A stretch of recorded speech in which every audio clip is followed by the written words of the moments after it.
Fabrizio Romano decided to tell us a little something that certain CR7, right? And I'm going to let you take the reins here.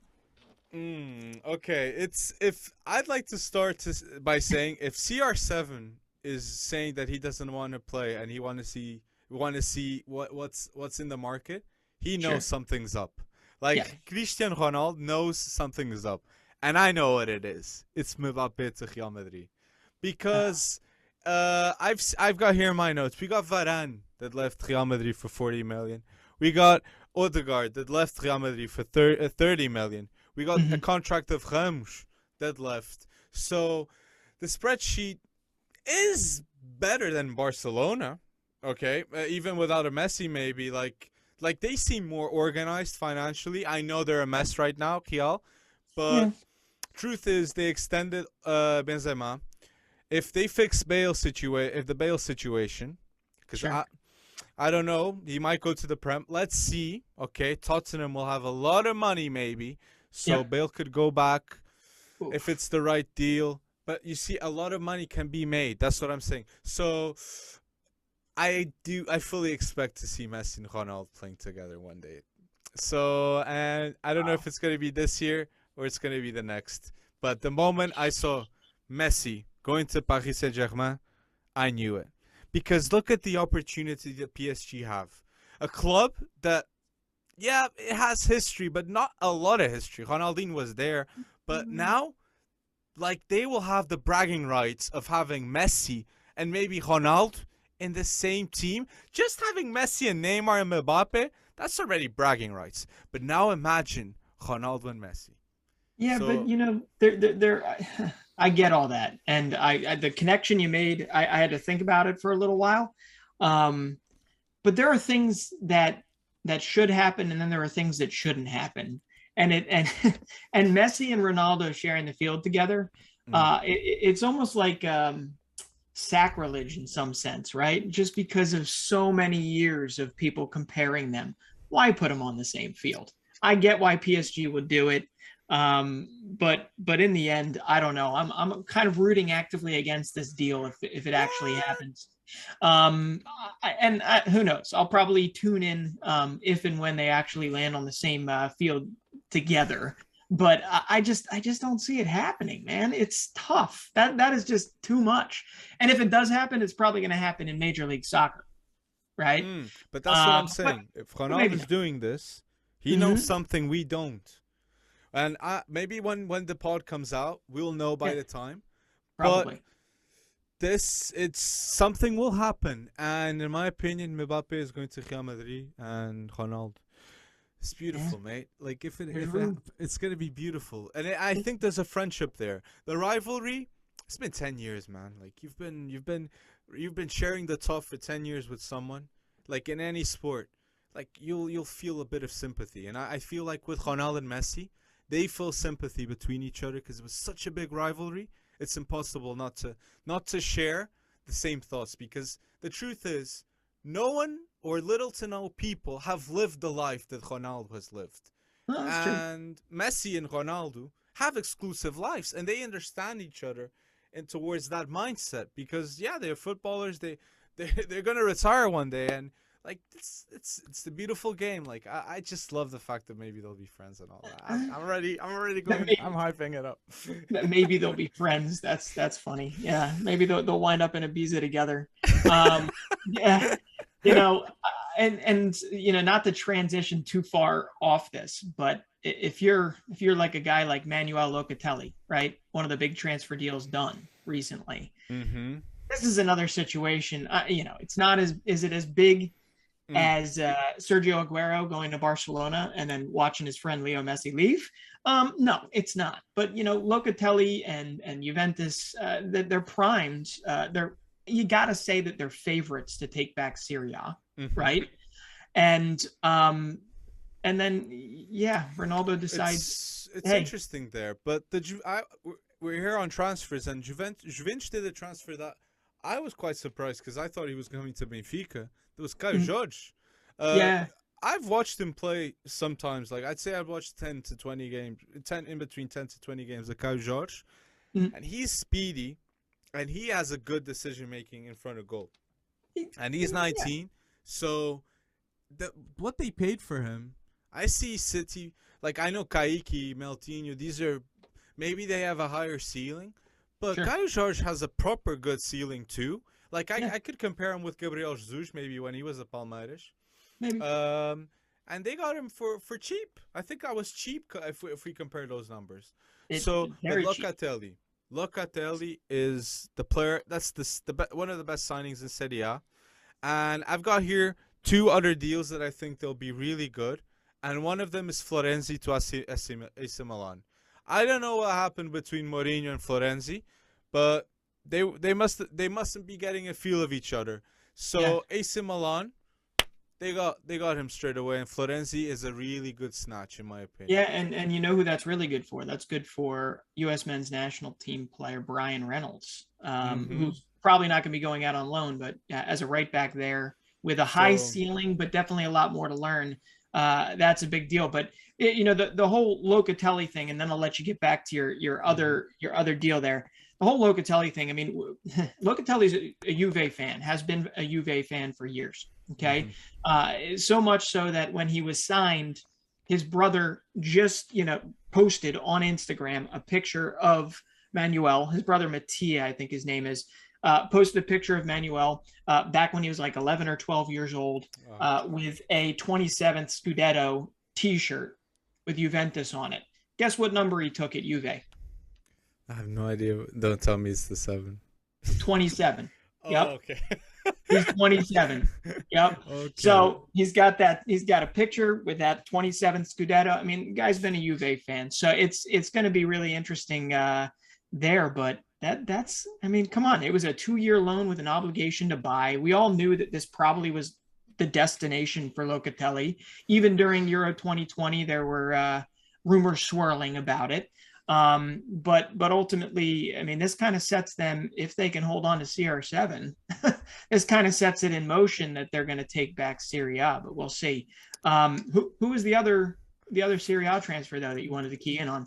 I had like I have here like the AC Milan was Pietro Pellegrini.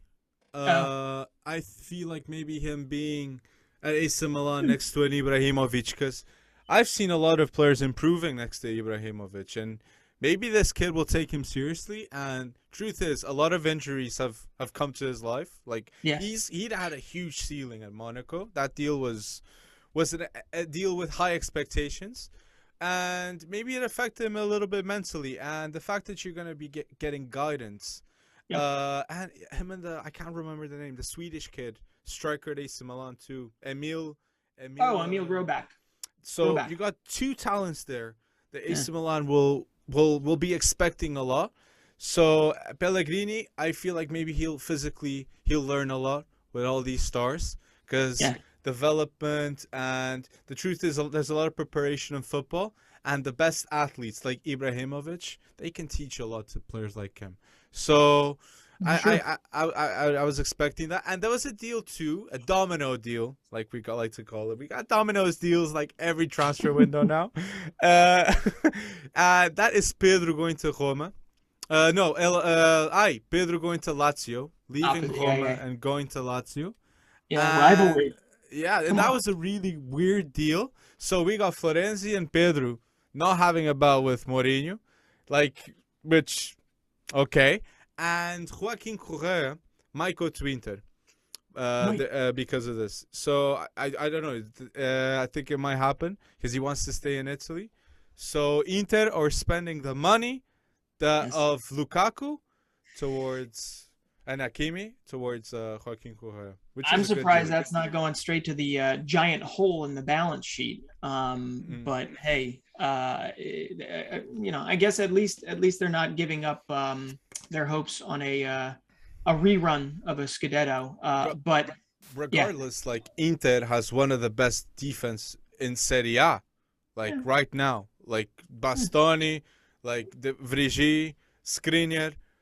That's that back three, and Danovic is a good. I like them. I like them a lot still. So okay. But your creative force is Barella, no? yeah, I yeah. mean, Barella and who'd they bring over? Samu Zeku, from where was that from? AC Milan.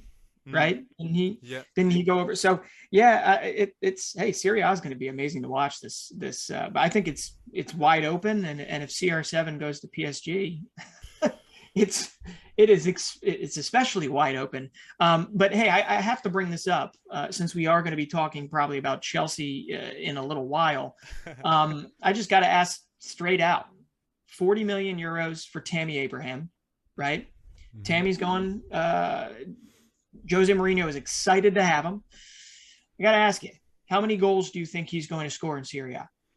Like it's the bold prediction. If he gets 20 goals, like I feel it could happen. Like he's 23 years old.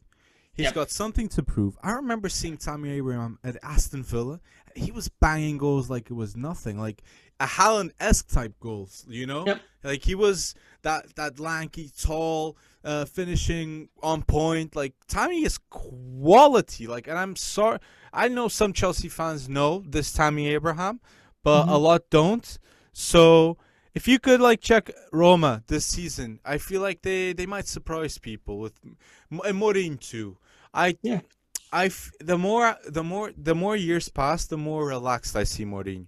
Mourinho is less titles, more being involved in football type now. Sure. He knows he's a legend of the game, and like long term, he'll have the recognition he deserves. So I can I Yeah. get like it's yeah, but and one coach that deserves recognition nowadays, and at the time he didn't have. I just want to say Mm-hmm. this is Arsene Wenger. Arsene Wenger, another legend coach that showed that he was supporting Arsenal. He was doing everything, and look Sure. at Arsenal without Wenger now. Wenger out. Look, that was the pillar that would make the club work. Getting cheap transfer deals. You know it better than me. They got Thierry for how much? 6 million or 12 million or Peach Yeah. for six Pennies. million. Even post inflation, it's pennies compared to Come what he on. obviously grew into. But hey, there was a feeling that Wenger was what is it? The definition of insanity is trying the same thing over and over again and expecting a different outcome. So Mm-hmm. yeah, while his business it wasn't always flawless in the later years, it wasn't. Mm. Um, he rode the capital of those early 2000s Yeah. a long way, and obviously he's a brilliant mind, brilliant everything. But yeah, man, Arsenal. Well, Martin Odegaard, he's in. He's there. There's your. I guess he's going to go to Emil Smith Rowe and say, "I'll have my 10." No, he's taking the 8. He's taking the 8. And I don't know. Are you going to see two cams? What are we doing here? Or is he going to play a little bit more reserved? But it's unbelievable to me that both of these they were telegraphed, these moves. Odegaard, that was kind of late on, but then Aaron Ramsdale, let's just go drop 28 million euros on a backup keeper. These are just puzzling decisions, and get shellacked by Chelsea today at your pitch. It makes little to no sense to me, and I just, once again, we say it every flipping episode. We don't want to rail on Arsenal decisions, but you give us no choice, right? In everything you said, I disagree on one point. I think Ramsdale is not going to be back up. I feel like he's going to start because Leno has one huge problem, and that is distribution. Leno is horrible distributing the ball, and it is true. Like, I'm not a big fan of Arteta, but I know, just like Guardiola's style of play, Arteta needs fast play. And that's why his priority was getting Ben White. And look, I'm not defending Ramsdale. I wouldn't get him for that amount of money. Like, come Yeah. on, here in Portugal, we have better keepers. I know better keepers here in Portugal than Ramsdale. Look, it's bold to say, but there is. Okay, like it's just Maximian that went to Granada. Like if they're Yeah. getting Nun Tavares, like that's what I was gonna say. They spent 130 million. Yeah. Who spends 130 million? You'd expect the squad to be much better. Is Yeah. the squad much better? No, it's No. not much better. So they got Ramsdale. They got Odegaard. They got Lukonga. They got Ben White. And who am I missing? Nun Tavares.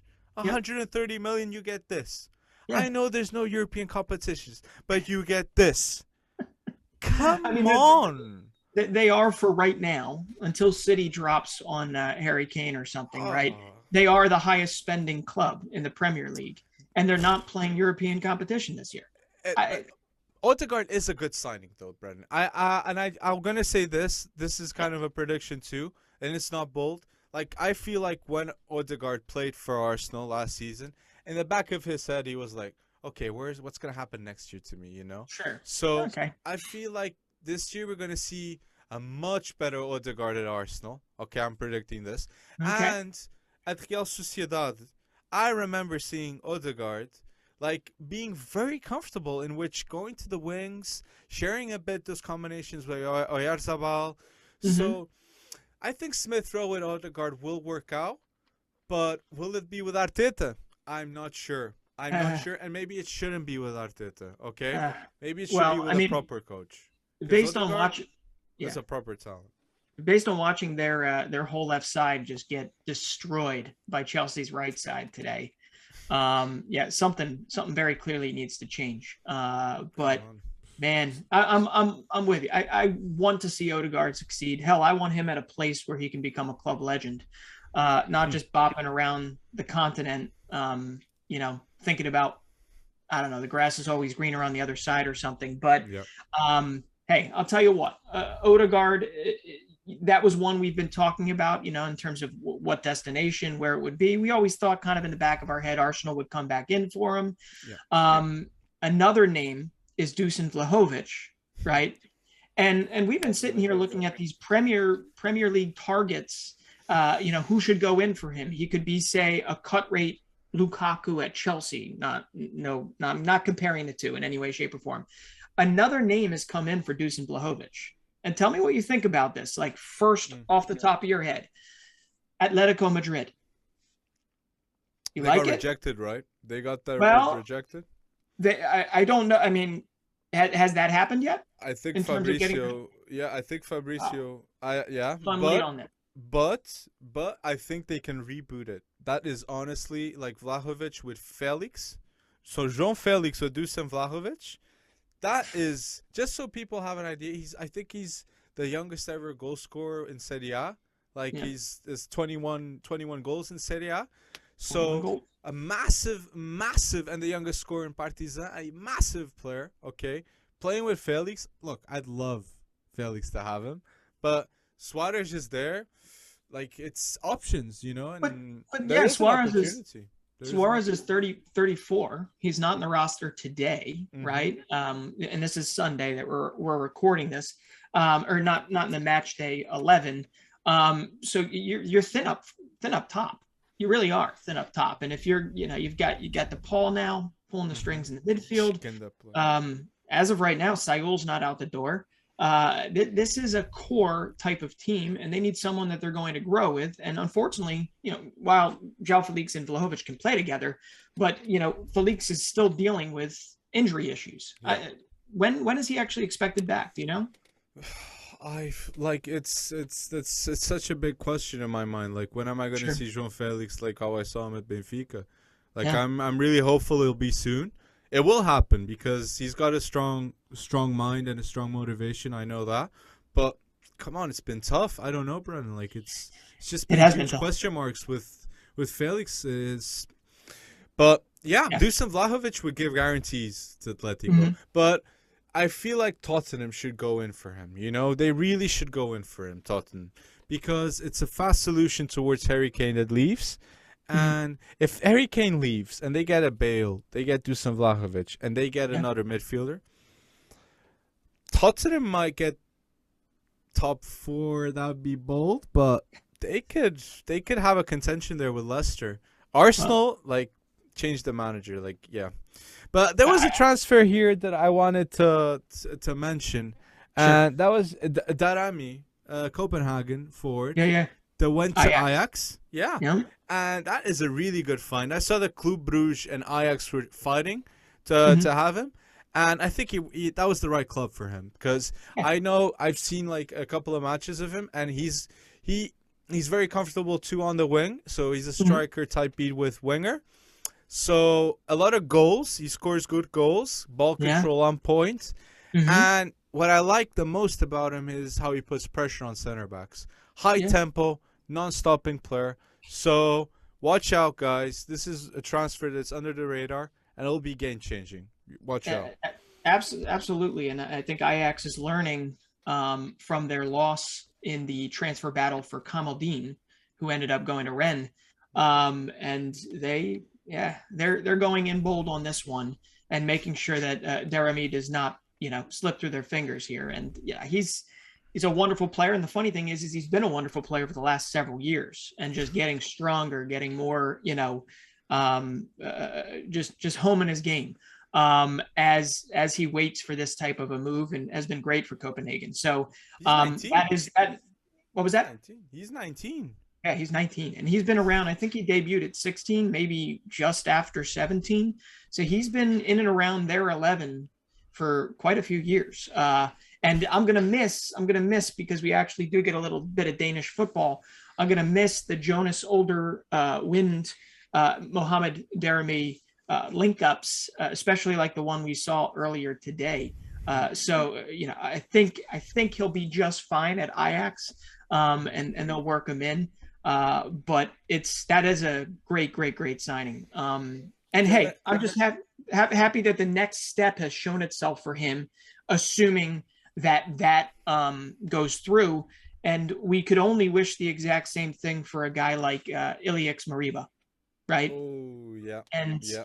it's tough. I understand that there's both sides. Mariba obviously went to his Instagram story and basically said, "Hey, listen, you don't know everything.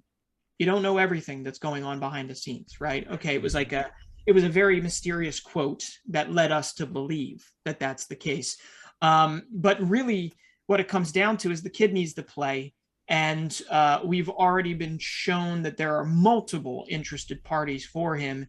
And you got to tell me, which one would you pick out of these three? Red Bull Leipzig, Manchester City, and Chelsea have all reportedly said or registered interest in Moriba. Where would you go if you were him? You know who I'm picking. It's Leipzig I there. It's Yeah, Leipzig. Like yeah, Broby, Moriba, yeah, so many talents would be there. It's even your guy, Caden Clark, right? yeah. Caden Clark So will be there soon enough. Yep.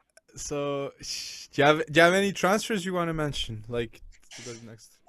Actual transfers, no. I mean, we covered all the ones that we really like. I think the other one you have to watch out for is there's a little bit of a transfer battle going on between Tottenham and Manchester City for Pape Matar Sarr, Mm-hmm. who's a young midfielder at Metz, and played phenomenally today versus Ream, or was that yesterday? And this is a kid you're going to hear more about as it kind of all comes together. But definitely one I think is not going to stop anytime soon.